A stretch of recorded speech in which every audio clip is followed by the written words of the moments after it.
দমদমের গোড়াবাজার ব্যবসায়ীর বাড়িতে চলল ইডির অভিযান। দমদমের গোড়াবাজারে ব্যবসায়ীর বাড়িতে মঙ্গলবার চলল ইডির অভিযান। ৪৯ ডাক্তার এসপি মুখার্জি রোডে এদিন হানা দেয় ইডির একটি দল।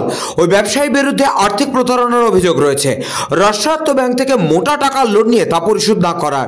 এদিন ব্যবসায়ী বা তার পরিবারের লোকেদের সঙ্গে যোগাযোগ করতে পারেননি ইডির অফিসাররা। বাড়ির গেটের সামনে বেশ কিছুক্ষণ অপেক্ষা করতে হয় ইডির টিমকে। জানা গেছে ঝাড়খণ্ডের একটি ব্যাংক প্রতারণা মামলায় প্রায় ৬০০ কোটি টাকা তছরূপ করা হয়েছে। সেই মামলার পরিপ্রেক্ষিতেই ব্যবসায়ীর বাড়িতে হানা দিয়েছে তদন্তকারীরা। সঙ্গে রয়েছেন মহিলা অফিসাররাও।